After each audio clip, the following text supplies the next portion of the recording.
Je m'appelle Maxence et aujourd'hui je vais témoigner de ma conversion en Jésus-Christ. Quand j'étais encore un enfant, dans ma famille il y avait des personnes qui étaient chrétiens, donc ma mamie, qui quand j'allais dormir chez elle, des fois elle me faisait une petite prière, où elle avait un petit pendentif, un mini crucifix. Bon, aujourd'hui je me rends compte forcément que c'est une idole, mais quand j'étais petit je ne lisais pas la Bible. Je croyais en Dieu, donc en Jésus-Christ, mais sans vraiment pratiquer en fait, je pratiquais pas. Et je ne cherchais pas Dieu en fait. J'étais juste quelqu'un qui croyait comme ça, c'est tout. Chez d'autres membres de ma famille, c'est pareil. Chez mon arrière-grand-père et mon arrière-grand-mère, ils avaient un grand crucifix en bois et avec une idole forcément dessus.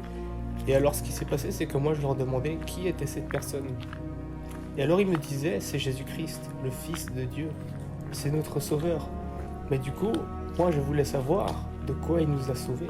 Bon, comme je le dis au début, j'ai toujours cru en Dieu, en Jésus-Christ, mais sans le chercher, sans pratiquer. Et plus tard, en grandissant dans ma vie, j'ai eu des difficultés. J'étais quelqu'un de rebelle, je trichais, je volais, je mentais, je rackettais les gens, je faisais plein de choses en fait. J'étais vraiment un enfant rebelle, jusqu'à même faire pleurer plusieurs fois ma mère et j'ai désobéi plusieurs fois à mes parents. Plus loin encore, dans ma scolarité au niveau du collège, cette fois-ci, je franchis les portes pour la première fois. Et ça s'est pas très bien passé jusqu'à la fin. C'est-à-dire que mes 4 années de collège, c'était vraiment des années de souffrance. Tout le mal que j'ai fait auparavant s'est retourné contre moi au centuple de ce que j'ai fait. Je me faisais racketter, moquer, violenter, insulter et encore tout un tas d'autres choses. Pendant mon année de 4e et 3e, qui sont mes dernières années scolaires au collège, bien celles-ci ont été encore plus douloureuses que les 2 premières. J'ai attrapé une maladie qui s'appelle un œdème. Au niveau de la gorge, c'est 2 petites boules qui sont des ganglions et qui fait que la nuit, quand je dors, je ronfle très fort et on a l'impression que c'est un chien qui est dans la même pièce que moi et qui ronfle à un niveau qui est impressionnant.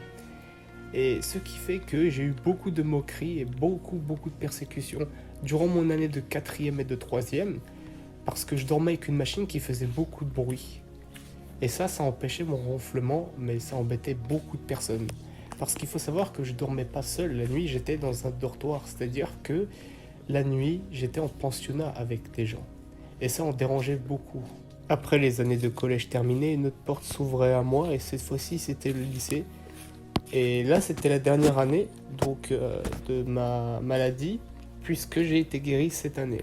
Mais il faut savoir que lors de mon opération qui s'est passée la première année de collège, avant que je porte cette machine, cette opération a un peu mal tourné. Et au final, quelque part, je me suis dit, au jour d'aujourd'hui, que à l'époque, Jésus-Christ m'a protégé. Revenons à mes années de lycée. Cette fois-ci, j'étais quelqu'un qui n'avait plus peur de rien. J'étais encore plus catastrophique qu'avant et je faisais encore plus de bêtises qu'avant. Parce que pendant ces années-là, je faisais de la boxe. Et j'ai fait plusieurs sports en étant petit. J'ai fait du foot, j'ai fait du tennis, j'ai fait d'autres sports arts martiaux. Et j'étais nul dans tous les domaines. Mais la boxe, c'était vraiment le sport où j'étais dans mon élément à l'époque. Et pendant plusieurs années, j'avais aimé une fille qui faisait de la boxe avec moi. Je l'ai vue peut-être pendant 1 mois ou 2 et il s'est passé beaucoup de choses. J'ai pris 5 ans à pouvoir la revoir, je l'ai aimée pendant 5 ans de ma vie, ce qui est énorme. Et alors, je lui ai parlé la première fois, elle me connaissait pas. Et à ce moment-là, j'étais tombé un peu en dépression comme ça. Et ça, c'était en 2020. Vers 2020-21, fin d'année 2020, je me suis converti et c'est là où j'ai pu trouver le Seigneur. Mais j'étais à 2 doigts de me détacher de la foi parce qu'en fait, j'aimais énormément cette fille et à cette époque-là, j'ai honte de le dire, je l'aimais plus que Dieu. Par la suite, j'ai laissé Dieu me reconstruire pendant toute l'année de 2021 et au final, j'ai pu apprendre de grandes choses. J'ai pu acheter la Bible, sachant qu'il faut savoir que au moment où j'ai voulu acheter la Bible, c'était en période de confinement. Donc les livreurs Amazon étaient confinés chez eux et sur internet, c'était pas possible d'en lire une en audio parce que je suis allé sur mon application App Store Et aucune Bible à cette époque-là était en audio. Aujourd'hui, je sais qu'on en trouve beaucoup sur Internet, mais moi, en 2020, j'en trouvais aucune. Il y en a une seule que j'avais trouvée, mais celle-ci, après 30 jours de petite lecture verset par verset, il fallait payer, je crois, 30 euros pour un mois. Et ça, c'était en fait un abonnement tous les mois. Et ça, c'était compliqué. Je pouvais pas me permettre à chaque fois de payer 30 euros. Et sachant que normalement, pour suivre le Seigneur, c'est gratuit. On a reçu gratuitement, nous devons donner gratuitement. Et voilà. Donc, à bout d'un moment, les magasins étaient rouverts et j'ai pu acheter une Bible. Mais au début, avant d'acheter une Bible, j'ai quand même prié le Seigneur en lui demandant pourquoi il ne veut pas que je me rapproche de lui, alors que pourtant j'étais un idiot à ce moment-là, je ne savais pas qu'est-ce que je disais. Et je sais très bien qu'aujourd'hui le Seigneur m'aime beaucoup. J'ai pu lire la Bible, mais avant de la lire pour la première fois, j'ai fait une prière en demandant à Dieu que je ne voulais pas la lire comme tous les autres la lisent, mais que je puisse la lire d'une manière que les gens ne l'ont pas lue auparavant. Et depuis que j'ai commencé à lire la Bible, il m'est arrivé des choses extraordinaires. J'ai eu plein de signes, j'ai eu plein de choses miraculeuses dans ma vie. Et vraiment, le Seigneur, il est avec moi. C'est quelque chose qui est impressionnant. J'ai déjà vu quelques signes dans le ciel où j'ai eu le temps de les prendre en photo. J'en ai eu dans ma vie, j'ai eu plein de signes, de miracles comme ça. Mais je ne pourrais pas tous les raconter, que ça ferait beaucoup. Et la vidéo n'en finirait pas.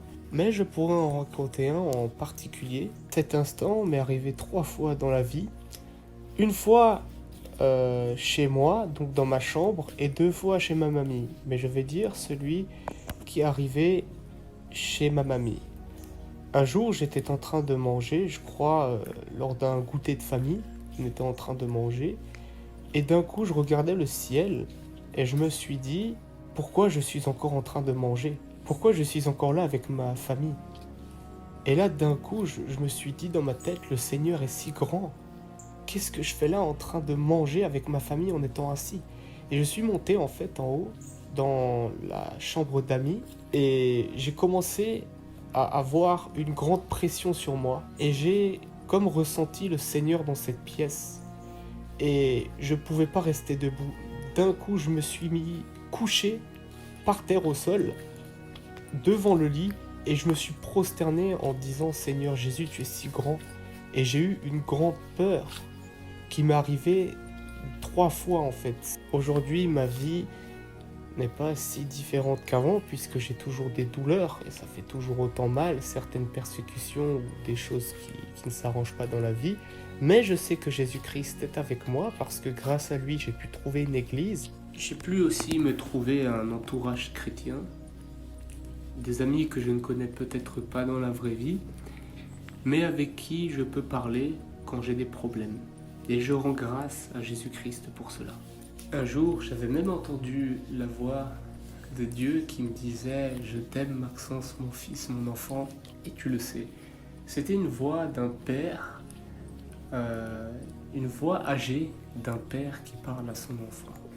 Et c'était vraiment, vraiment magnifique.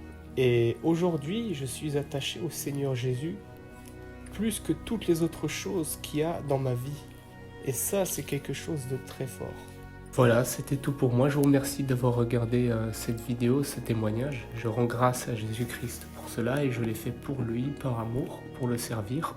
Et pour dire que Jésus-Christ n'est pas une religion, mais qu'il sauve et qu'il aime tout le monde et qu'il souhaite qu'aucun ne périsse. Soyez tous bénis, mes frères et sœurs, dans le nom puissant de Jésus-Christ. Amen.